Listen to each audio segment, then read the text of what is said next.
ओम नमः सिद्धेभ्यो ओम नमः सिद्धेभ्यो। नमो अरहन्ताणं नमो सिद्धाणं नमो आयर्याणं नमो वज्रायाणं नमो लोहे सविशारदं। मंगलं भगवान् वीरो मंगलं गौतमो गणी मंगलं कुन्दाद्यो जैन धर्मोऽस्तु मंगलं सर्वमंगलमांगल्यं सर्वकल्याणकारिकं प्रधानं सर्वधर्माणां जैनं चैतु शासनं जैनं चैतु शासनं। हमारी चर्चा बालवुड 2 पे चल रही है, जिसमें हमारा पाठ है तीसरा, कषाय नाम का पाठ है। इस पर हमारी चर्चा चल रही है। अब पहले का वैसे तो शायद आप लोग भी भूल गए होंगे, मेरे को तो याद है कहाँ से चालू करना है। कषाय कषाय कषाय कषाय में 1.5 पेज हो गया था हमारा, लेकिन शुरू से स्टार्ट कर देते हैं अपन। सुबोध भाई, तुम तो कहते थे कि आत्मा मात्र जानता देखता है, पर क्या आत्मा क्रोध नहीं करता, छल कपट नहीं करता? क्या कहा हमने पहले? क्या पढ़ा था? शुद्धात्मा में मेरा नाम, मात्र जानना मेरा काम। तो यहाँ पे कितना अच्छा प्रश्न पूछा कि क्या हम क्रोध नहीं करते, क्या कषाय नहीं करते क्या? तो इसका उत्तर दे रहे हैं प्रबोध, हाँ हाँ क्यों नहीं करता, पर जैसा आत्मा का स्वभाव जानना देखना है, वैसा आत्मा का स्वभाव क्रोध आदि करना नहीं है। क्या कहा कि जैसा आत्मा का स्वभाव क्या है? जानना देखना, वैसा स्वभाव क्रोध आदि करना नहीं है। अच्छा अभी आप बताओ, आपको गुस्सा आ रहा है क्या? गुस्सा आ रहा है क्या? नहीं आ रहा। क्यों? क्योंकि क्रोध आदि करना हमारा स्वभाव नहीं है, ये विभाव है। कषाय तो उसको उसका विभाव है, स्वभाव नहीं है। सुबोध, ये विभाव क्या होता है? क्या कहा? ये विभाव क्या होता है? प्रबोध, आत्मा के स्वभाव के विपरीत भाव को विभाव कहते हैं। क्या कहा?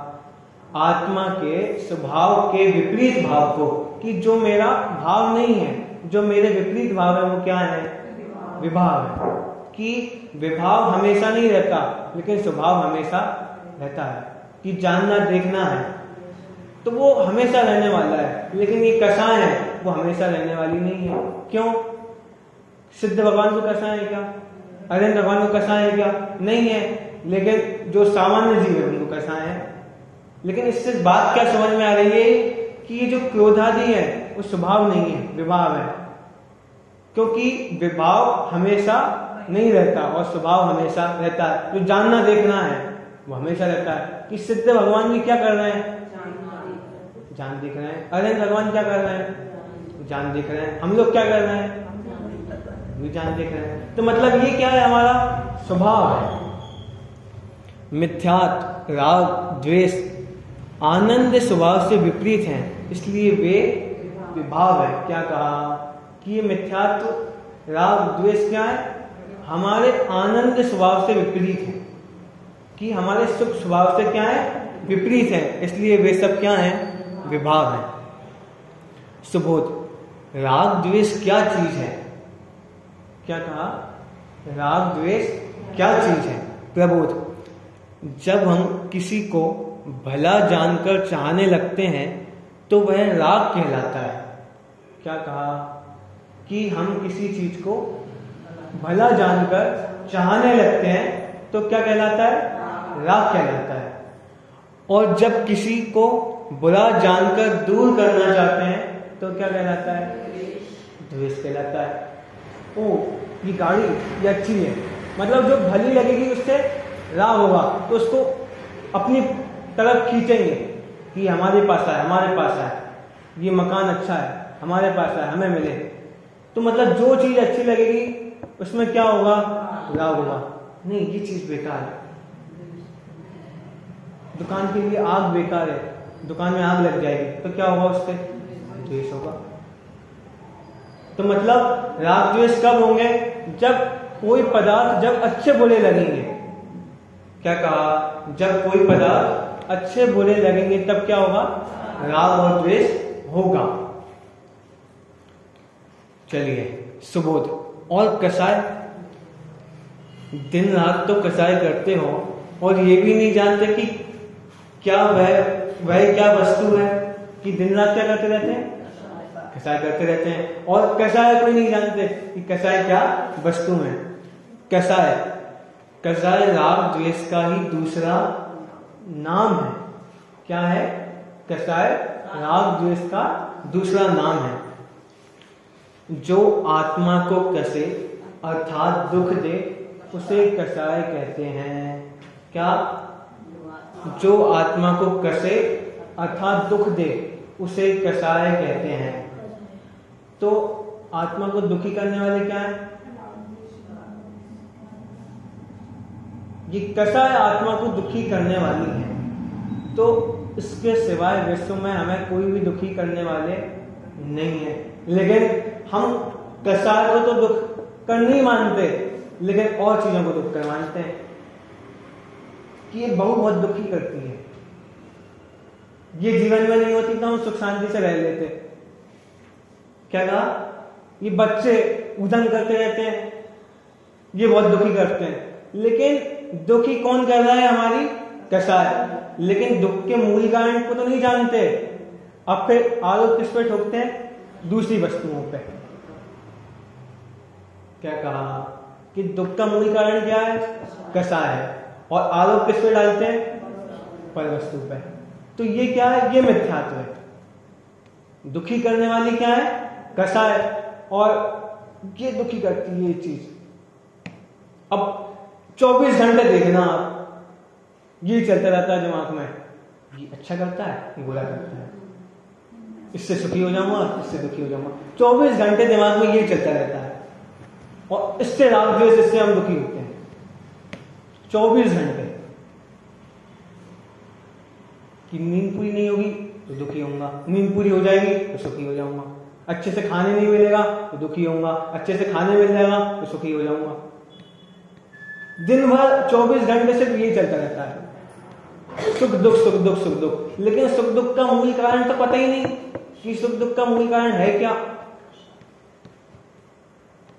दुख का मूल कारण कैसा है और सुख का मूल कारण आत्मा, ये पता नहीं है। और समझते क्या है कि वो पर वस्तु से, कि इससे सुख हो जाएगा, इससे दुख हो जाएगा।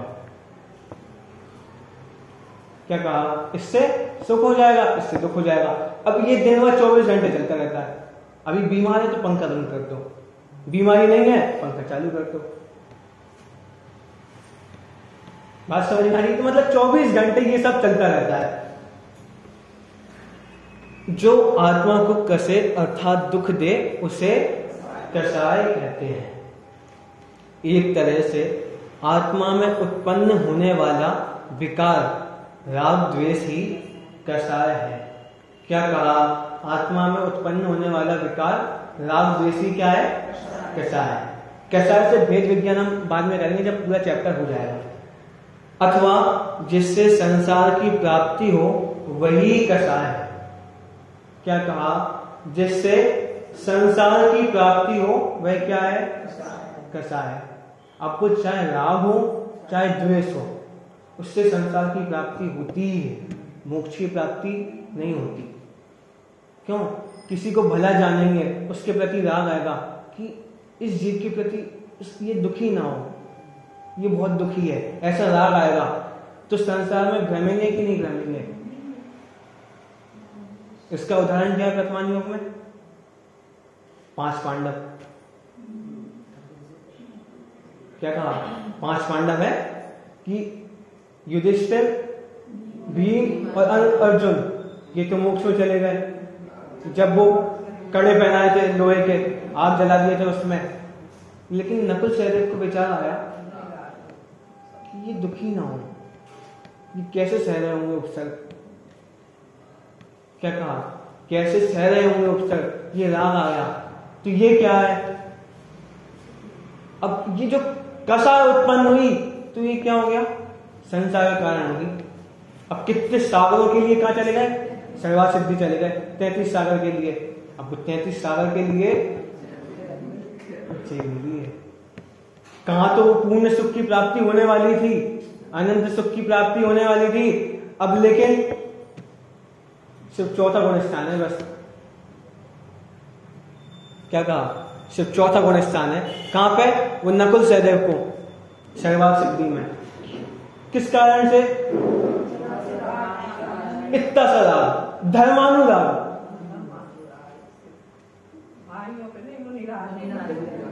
भाइयों, भाई जान लेते तो वो मुनि अवस्था रहती नहीं, मिथ्यात्व हो जाता अगर उनको भाई मान लेते कि मेरे भाइयों पे उपसर्ग हुआ है।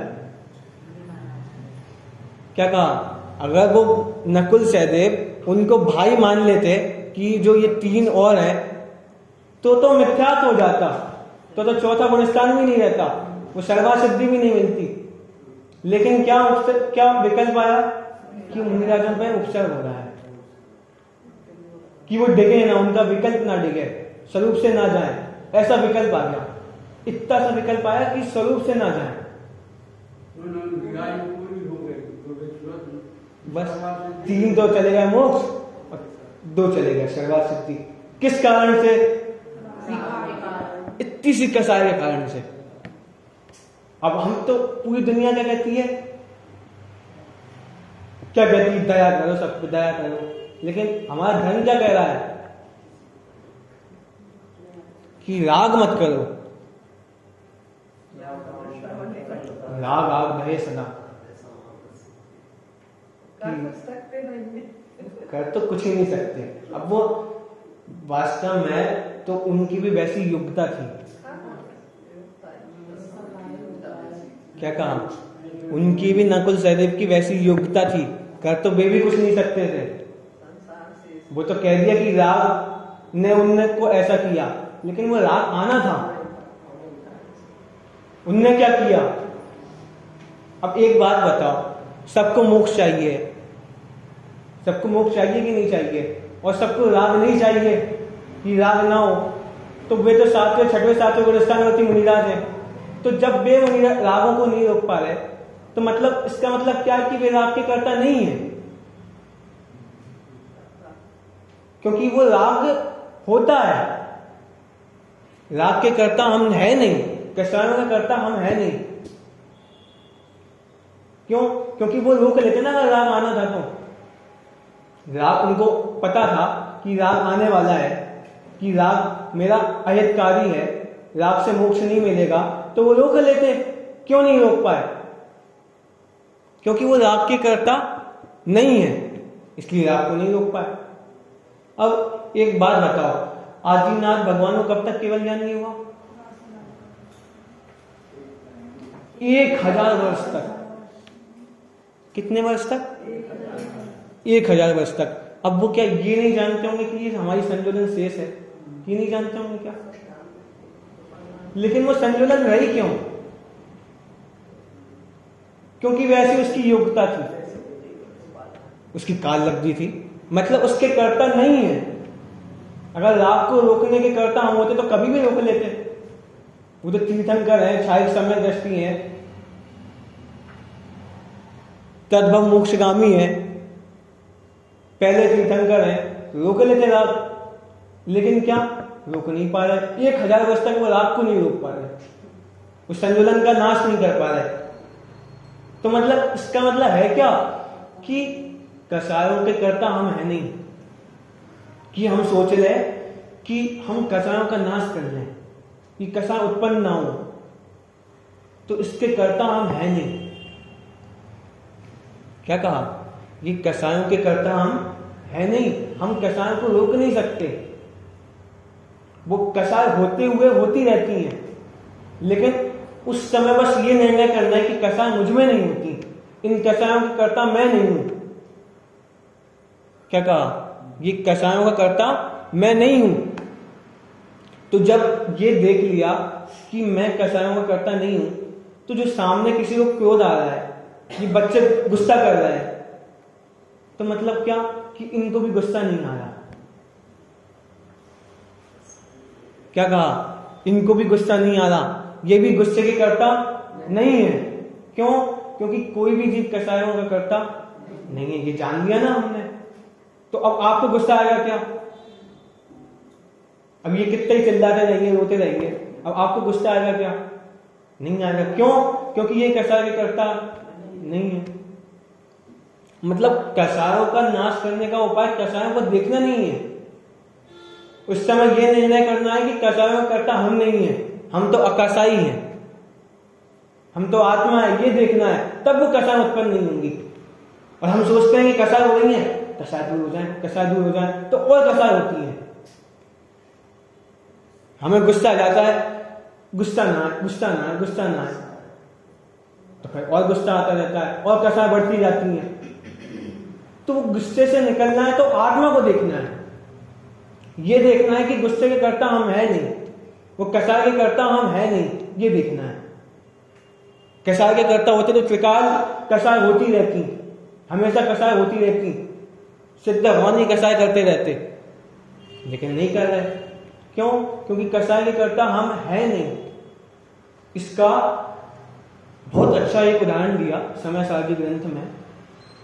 जब चौदहवीं गाथा आई, वहां पे 5 बोल दिए, समय सारणी में चौदहवीं गाथा में 5 बोल दिए, तो उसमें एक आखिरी बोले असंयुक्त। क्या है? असंयुक्त। ये असंयुक्त में कसायों की बहुत अच्छी चर्चा है। उसमें एक उदाहरण दिया आचार्य अमृतचंद ने कि जैसे गर्म पानी है। क्या है? गर्म पानी है, तो पानी गर्म है कि शीतल है?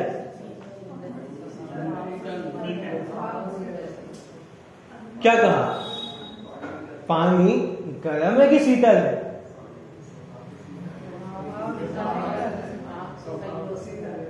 हाँ, कि वो आग के संयोग से हम जब देखते हैं, जब वो पर्याय से उसकी देखते हैं, तो पानी हमें गर्म दिखता है, लेकिन जब हम स्वभाव के समीप जाके देखते हैं, तब क्या दिखता है?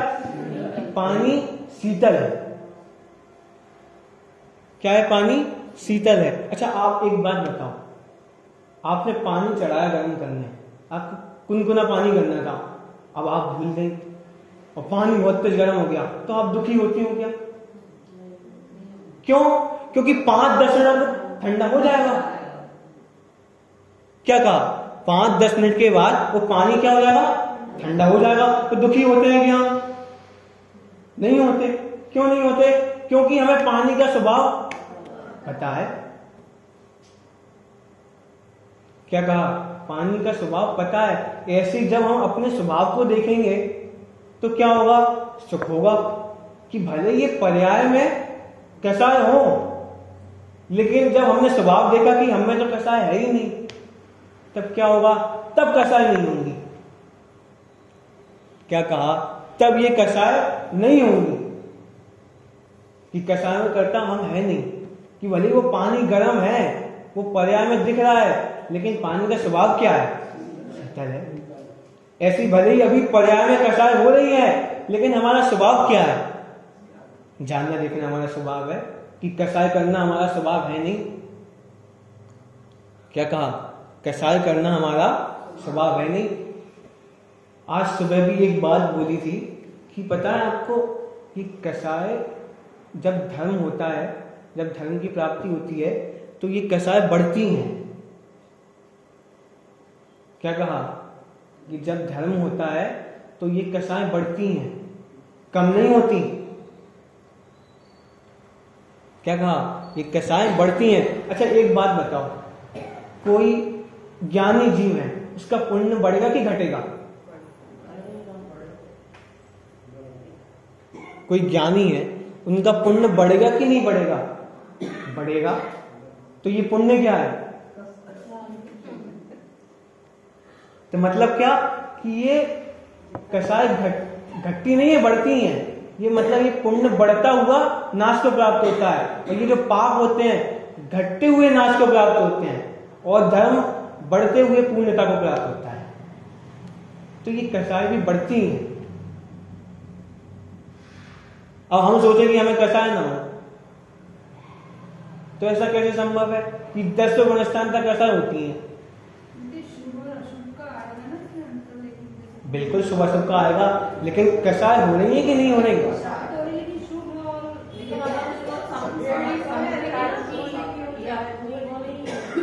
क्या क्या क्या ये समझ में आ रहा है ना अपने को कि कषाय तो होती ही है, लेकिन अपने को हाँ बिल्कुल, राग नहीं करना, कसाय की कर्ता हम नहीं है ये जानना है।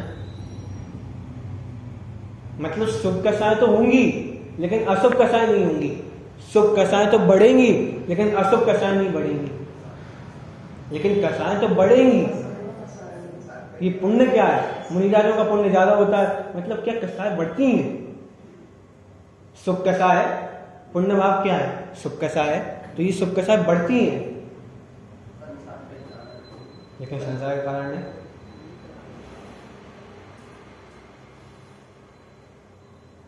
क्या कहा? मतलब जब आचार्य अमृतचंद टीका लिख रहे थे तो लिखा उन्होंने एक श्लोक में कि ये चारित्र मोह की वजह से मुझे ये टीका लिखने का विकल्प आ रहा है। ये क्या है? कसा है, उन्होंने खुद ने लिखा है, लेकिन ये टीका लिखने के विकल्प से ही कसाई हो जाऊंगा, ये भी लिखा है। क्यों? क्योंकि जब मैं समय सार की व्याख्या करूंगा तो ये भी जानूंगा कि मैं समय सार हूं, तो मेरा रमण कहां पे होगा? अपने में होगा, तो वो अकसाई हो जाऊंगा, कसाई नहीं होंगी। किससे? वो टीका लिखने से। तो मतलब कहना क्या है कि कसाय के कर्ता हम ये है नहीं, हमें ये निर्णय करना है। और हम सोचते हैं कि कसाय को घटा ले, जिनवाड़ी में पढ़ लेते हैं कि कसायों का नाश करना है, ऐसा पढ़ लेते हैं हम जिनवाड़ी में कि कसाय दुखकारी है, कसाय हमें दुख देती हैं। तो वो जीव जब ये सुनता है तो 24 घंटे ये सोचता है कि कसायों का नाश हो जाए, कसायों का नाश हो जाए, 24 घंटे ये सोचता रहता है, लेकिन कसायों का नाश तो होता ही नहीं। क्यों? कसायों का नाश तो 10 गुण स्थान के अंतिम समय होता है। कौन से समय में? 10वें गुण स्थान के अंतिम समय में। और अपन कौन से गुण स्थान में? अब निर्णय कर लो।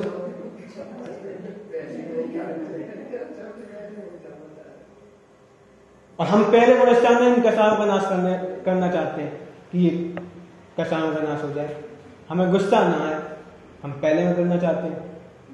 ऐसा कैसे संभव है?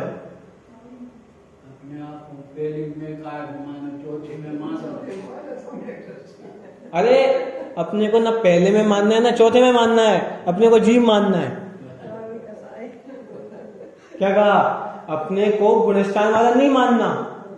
आज सुबह बात आई थी, अपद है, अपद, ये पद नहीं है, गुणस्थान हमारा पद नहीं है। कि हमें ना कसाय वाला जानना है ना गुणस्थान वाला जानना है। क्यों? ये हमारा पद नहीं है, हम क्या है? जीव है।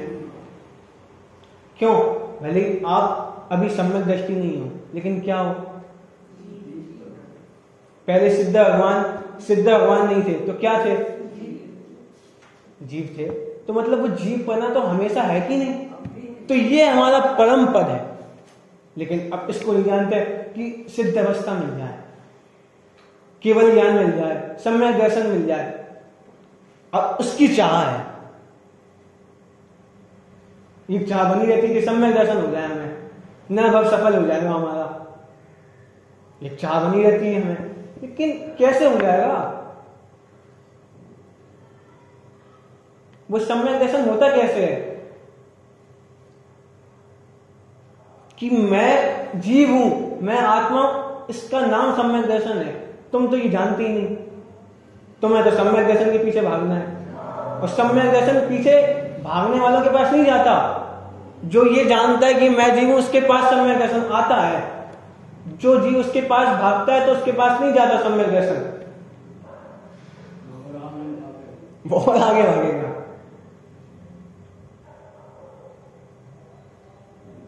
जब ये जानेगा कि मैं जीव हूं, मैं आत्मा हूं, तो सम्यक दर्शन चरणों में आएगा। सम्यक दर्शन है क्या?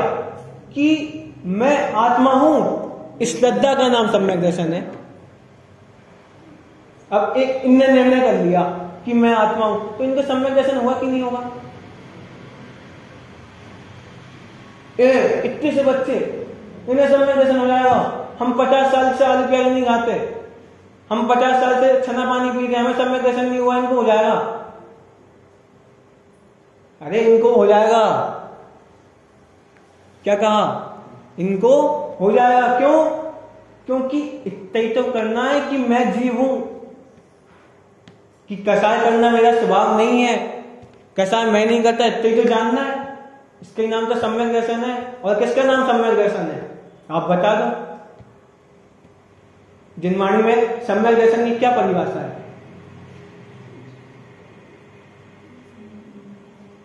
3 परिभाषा, जो 4 परिभाषा हम जानते हैं, तो 3 परिभाषा तो उपचार है कि देव शास्त्र का श्रद्धान, सात तत्व का श्रद्धान, सपर भेद का श्रद्धान, और अब जो आखिरी है कि आप नहीं, आत्मा का श्रद्धान, आपका श्रद्धान।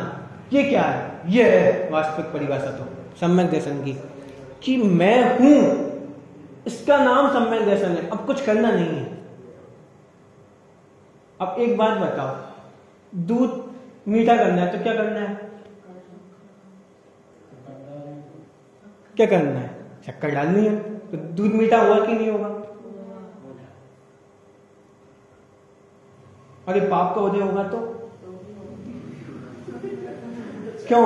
पाप का उदय होगा तो दूध मीठा होगा कि नहीं होगा? मतलब शक्कर डाली है तो दूध तो मीठा होगा। अब ऐसी कितनी पाप का उदय हो, अब ये जानेंगे कि मैं जीव हूं, तो सम्यक दर्शन होगा कि नहीं होगा? क्या कहा? सम्यक दर्शन होगा कि नहीं होगा? होगा, ये गारंटी है।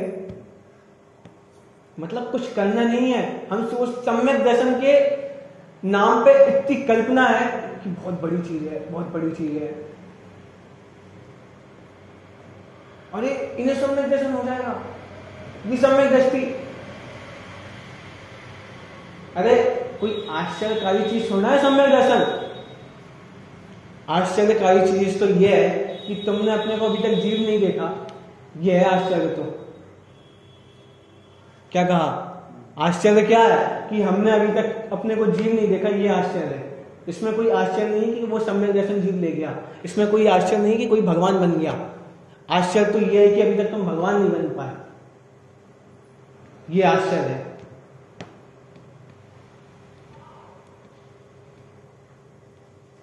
अच्छा एक बात बताओ, आश्चर्य इसमें है कि कोई अपना नाम जानता है, इसमें आश्चर्य है कि कोई अपना नाम नहीं जानता, इसमें आश्चर्य है। क्या कहा? आश्चर्य इसमें है कि कोई अपना नाम नहीं जानता, कि कोई अपना नाम जानता है, इसमें मतलब सब तो अपना नाम जानते हैं, इसमें क्या आश्चर्य? कोई अपना नाम ही नहीं जानता, इसमें आश्चर्य है। ऐसे ही जिनवाणी कह रही है कि आश्चर्य तो इसमें कि तुमने अपने को अभी तक नहीं देखा, तुमने अपने अभी तक स्वभाव को नहीं देखा, तो आश्चर्य इसमें है। स्वभाव को देख लिया, इसमें क्या आश्चर्य? इसमें क्या दम कि तुम सिद्धावस्था को प्राप्त कर लिए? प्राप्ति की तो प्राप्ति होती है। क्या कहा? प्राप्ति की तो प्राप्ति होती है कि तुम में अनंत सुख भरा था, तो वो प्राप्त हो गया तुम्हें। कि एक घर में एक गरीब रहता है, अब वो हीरे को कांच जान रहा है, कांच है मेरे पास, अच्छा दिखता है इसमें, एक हीरे को क्या देख रहा है? कांच जानता है। 20-25 सालों से, कितने सालों से? 20-25 सालों से वो हीरे को कांच देख रहा है। तो इसमें आश्चर्य है कि नहीं? इसमें आश्चर्य है कि वो हीरे को कांच देख रहा है, लेकिन जैसे ही वो हीरा देख ले तो कोई आश्चर्य नहीं कि वो तो हीरा ही था ना, लेकिन वो हीरे को कांच देख रहा है, इसमें आश्चर्य है, इसलिए वो दुखी हो रहा है। लेकिन उसको तो हीरा तो उसको मिलाया था,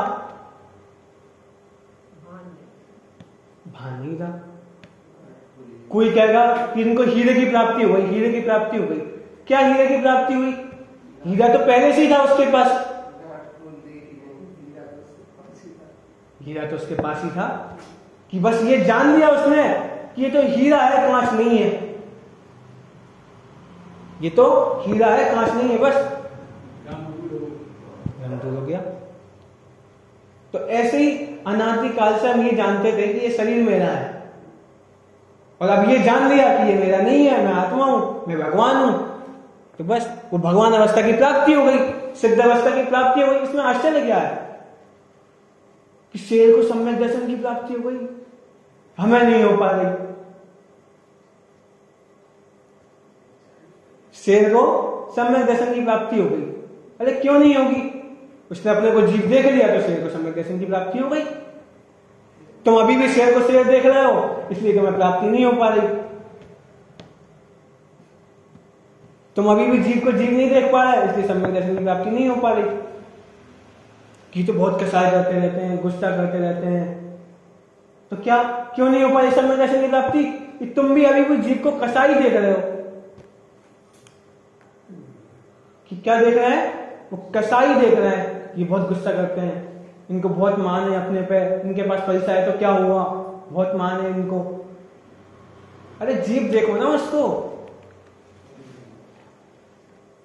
जो अपने को जीव देखेगा, जो अपने को ये देखेगा कि मुझ में कसाय नहीं है, तो वो ये भी देखेगा किसी में कसाय नहीं है। चलिए आगे। एक तरह से आत्मा में उत्पन्न होने वाला विकार राग द्वेष ही कसाय है, अथवा जिससे संसार की प्राप्ति हो वही क्या है? कसाय है। अब वो बात कहां से कहां आ गई थी? सुबोध, ये कसाय कितनी होती हैं? कसाय कितनी होती हैं? कसाय 4 प्रकार की होती हैं, क्रोध, मान, माया और लोभ। उस दिन कितनी पड़ी थी? अपन ने 10 दिन पहले पढ़ी थी। कितनी कसाय होती हैं? 4 तो पढ़ी थी, और 25 कसाय और होती हैं। कौन कौन सी? अनंतानुबंधी, संयोजन, ये 4 इसमें मिलाना है। क्रोध, मान, माया, लोभ, और 9 कसाय। हास, रति, अरति, शोक, भय, जुगुप्सा, स्त्री भेद, पुरुष भेद और नपुंसक भेद। अब इन कसायों में सबसे घातक कसाय है अनंतानुबंधी। क्या कहा कि 25 कसाय हैं, इसमें सबसे घातक कसाय है अनंतानुबंधी। जब तक ये कसाय रहती है तब तक आगे कसाय नाश नहीं होती। क्या कहा कि जब तक ये कसाय रहती है अनंतानुबंधी, तब तक ये आगे कसाय रहती ही है, और हम दुखी हैं इस अनंतानुबंधी से, और हम नाश करना चाहते हैं आगे की कसाय। क्या कहा? हम दुखी किससे हैं? इस अनंतानुबंधी कसाय से दुखी हैं, और हम नाश क्या करना चाहते हैं? आगे की कसाय। आगे की कसाय नाश करना चाहते हैं दुखी, लेकिन अनंतानुबंधी से।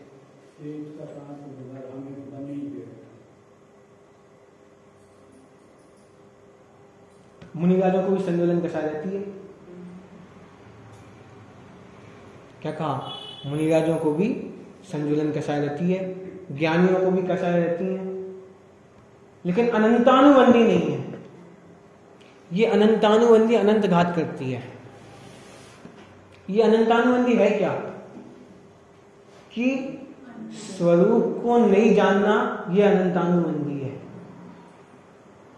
किसी से राग होना, ये अनंतानुबंधी है। कि ज्ञानी को राग तो होता है, मुनिराजों को राग तो होता है, लेकिन अनंतानुबंधी राग नहीं होता।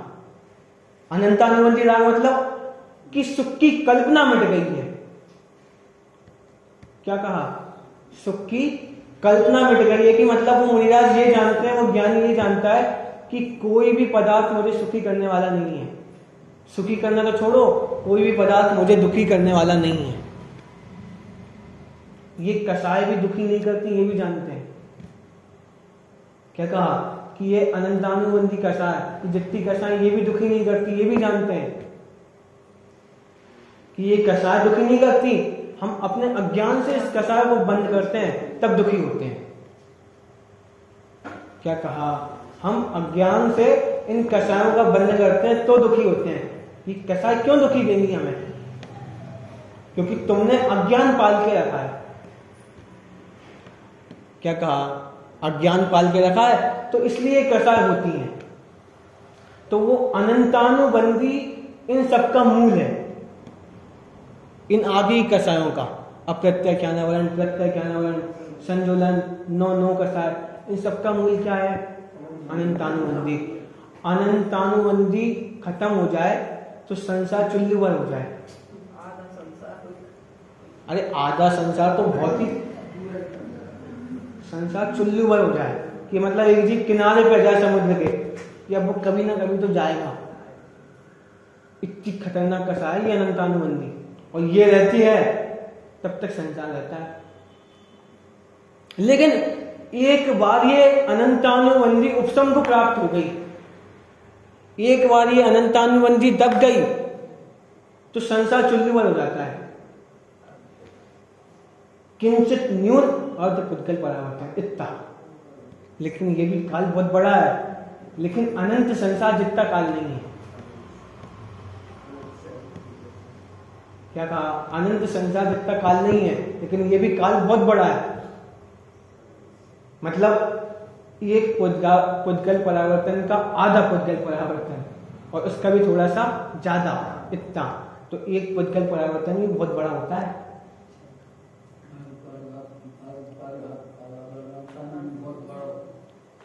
बहुत बड़ा काल है ये फिर, कि द्रव्य, क्षेत्र, काल, भाव और भव की 5 परावर्तन। अब इसका आधा परावर्तन। द्रव्य परावर्तन क्या है? नहीं, द्रव्य परावर्तन तो यह है कि एक एक शरीर धारण करेगा, चीटी बनेगा। एक बार करके ऐसा बार बार करता रहेगा, ये द्रव्य परावर्तन है। क्षेत्र परावर्तन क्या है? अरे ऐसा है कि जैसे यहाँ पे एक प्रदेश है तो बगल वाले प्रदेश पे जाएगा, फिर बगल वाले प्रदेश पे जाएगा।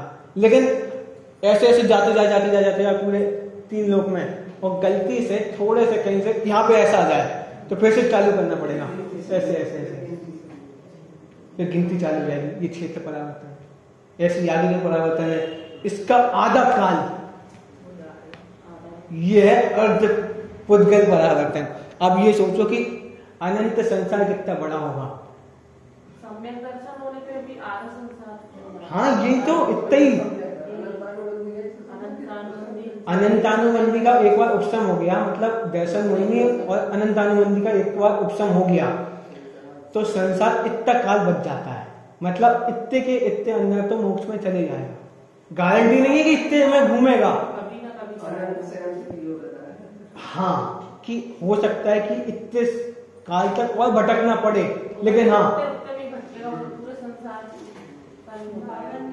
लेकिन भैया अपनी जात समझ में कैसे रहा है कि अपन आदि मिथ्या दृष्टि है या साधु कि कोई गणना नहीं है। कोई गणना नहीं है। सब कभी ऐसा अपना हो गया हो, बिल्कुल हो भी चुका हो, कोई बड़ी बात नहीं है। जान सके कि हम सम्यक दृष्टि है कि मिथ्या दृष्टि, ओके भगवान नहीं, वो तो और देखो, हम सोचे हम इनको सर्टिफिकेट दे दें कि सम्यक दृष्टि है, हम कैसे दे सकते हैं? अरे ऐसा होता है कि पहली बात औपचारिक सम्यक दर्शन है, उसका काल ही कितना है? अंतर्मूर्त है। अंतर्मूर्त उतने में खेल हो जाता है कि उतने में अनंत संसार का चुल्ली हुआ संसार शेष रह जाता है, बस।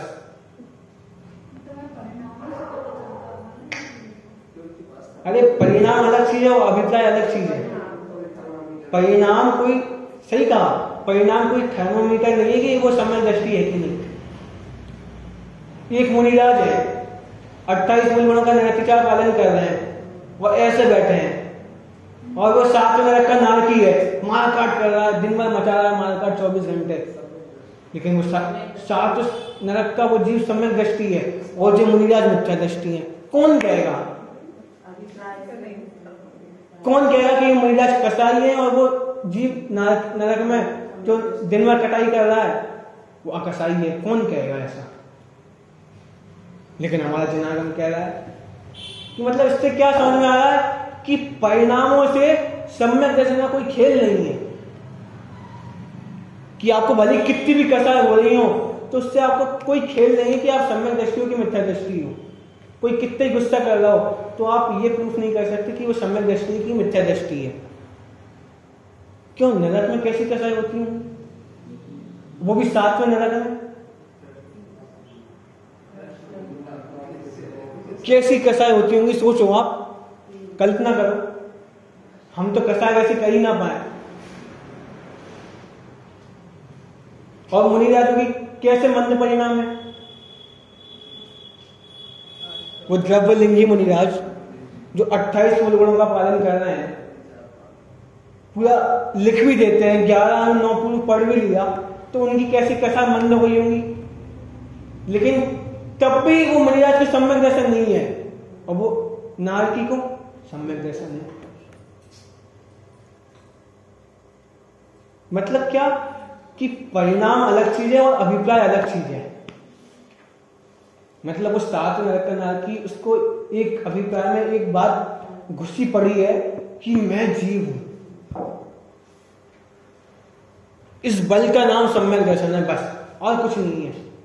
वो सुअर जो सम्यक दृष्टि है उसको एक बात पड़ी हुई है कि मैं जीव हूं। भले वो कुछ भी खाए, अनछनी पानी क्यों ना पी ले, लेकिन अब एक बात बताओ, सुअर है, अब कौन सा पानी पिएगा?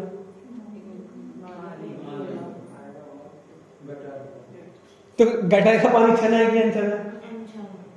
लो अनछना। अब आपने डाल दिया आलू की सब्जी बाहर रोटी के साथ, अब वो खाएगा कि नहीं खाएगा? अब इससे ये नहीं कह रहे कि आप आलू प्याज खाने लगो, कि वो छना पानी से अनछना पानी पीने लगो, लेकिन इससे क्या बताना है कि कोई पैरोमीटर वो नहीं है, थर्मोमीटर नहीं है कि भले ये इतने उपवास कर देंगे ये आंटी, ये सम्यक दृष्टि होगी। तो जिनागम कह रहा है जीरो रॉन्ग, तुमने इतनी यात्रा कर ली, तुम सम्यक दृष्टि होंगे। तो जिनागम कह रहा है रॉन्ग, तुम 5 साल पढ़ के आ गए जयपुर में, तुम सम्यक दृष्टि हो गए होंगे। तो जिनागम कह रहा है रॉन्ग। क्यों? क्योंकि सम्यक दर्शन क्या है? मैं जीव हूं, इसका नाम सम्यक दर्शन है। तुम तो ये जानती नहीं।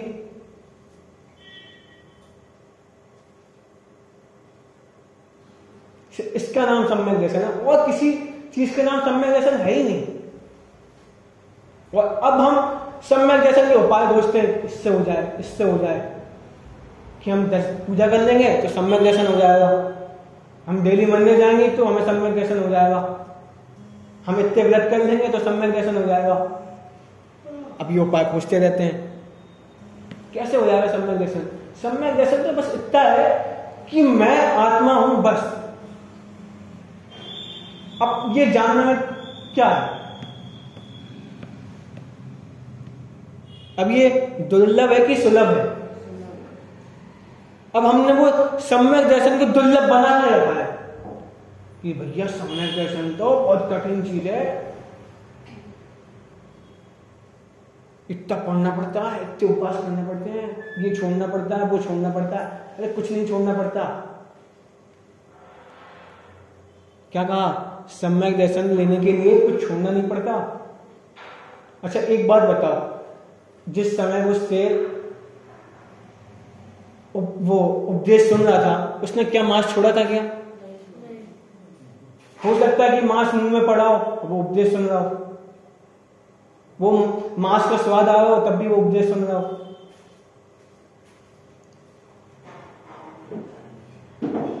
और कोई ऐसा सर्टिफिकेट किसी को दिया भी नहीं जा सकता कि ये सम्यक दृष्टि। क्यों? क्योंकि छूट के मिथ्या दृष्टि हो गया हो, छूट के मिथ्या दृष्टि हो गया हो। और किसी को मिथ्या दृष्टि भी नहीं बोल सकते कि अभी इनको मिथ्या दृष्टि बोल दिया, हो सकता है ये यार आपने विचार कर ले, निर्णय कर ले कि मैं तो जीव हूं। आज जो हमने सुना था तो पंडित जी ने तो बोला था कि मैं जीव हूं, मैं सहज नहीं हूं। ये निर्णय कर लें तो इनको हो जाए, आज रात में सम्यक दर्शन हो जाए। तो किसी को ऐसा सर्टिफिकेट दे भी नहीं सकते कि ये मिथ्या दृष्टि एक सम्यक दृष्टि है। चलिए, आपका समय तो हो गया है, शेष चर्चा हम इस पर कल करेंगे।